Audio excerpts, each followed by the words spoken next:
Our Voice Washington. Here in Washington State, one of the most dangerous voices and dangerous people is OSBI's Chris Reichtel. He is our state superintendent. Listen right here to these comments that he makes. He's in some sort of public school convention in Houston. Listen to what he says right here. 3 times a year, I have to travel out of state to support my national association, the Council of Chief State School Officers. I'm the president of that association this year, so I got to lead last night a little bit in some values that we have in Washington State, which is obviously supporting all kids and letting the states lead the way the states think are appropriate and consistent with civil rights. So it was really cool to lead into that. The neat thing about the organization is it's truly bipartisan. We have Republicans and Democrats in purple states and nonpartisans. Some of us are elected. About 3/4 of the state chiefs, however, are either appointed by their governors or hired by state boards of education. So we also come at the work really differently.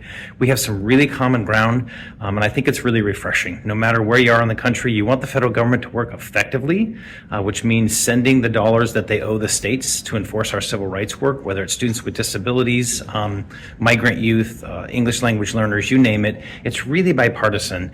We just want the chaos to stop mostly, and that's our message. That's our platform for Congress, is make sure the funds flow consistently, even if they're reduced, make them flow consistently. Firing staff at US Ed, not firing them, getting rid of the department, not getting rid of the department, suspending grants, not suspending grants. It's the chaos that makes things difficult across the state. So we're united in this. There really is no red or blue or purple in public ed. We're all together, and it's great to have my colleagues share that value with Washington State. So be home real soon, but appreciate the chance to lead this national organization and to do it in a way where so many states come together for the common good of public education. First of all, he speaks about values in Washington State. He's not talking about state values. He's not talking about the citizens' values.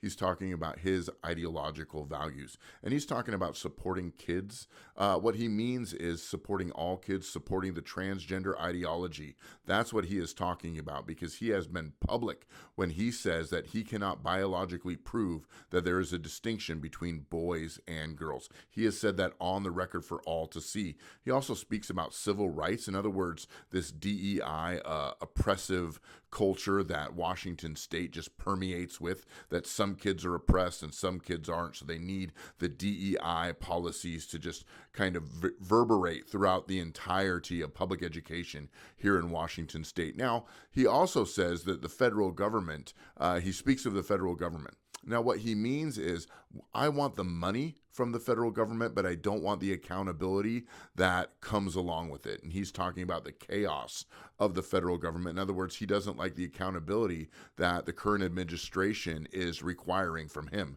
and Title IX and keeping boys and girls sports separate. He doesn't like that. What is really terrifying is this man is a leader of this organization, this co-op of public educators or whatever it is. This man's ideologies are extremely dangerous, and he is thanking us for the opportunity to go there. People were duped into voting for you, and most likely you were just appointed, and we were duped into thinking that our votes actually mattered. Now, he also says, that he'll be home soon. I would prefer he just stay right there and just sit around with your little pals and make up an ideology and this pretend public education that you think is actually effective, when we know it is disintegrating more and more. Test scores are down. Kids are not getting educated in the basics. They are just learning this social, emotional learning and becoming ideologues for your future army of Washington State citizens that will continually vote for you. Chris Reichtel is dangerous. He must be exposed at every turn. His ideology is no good.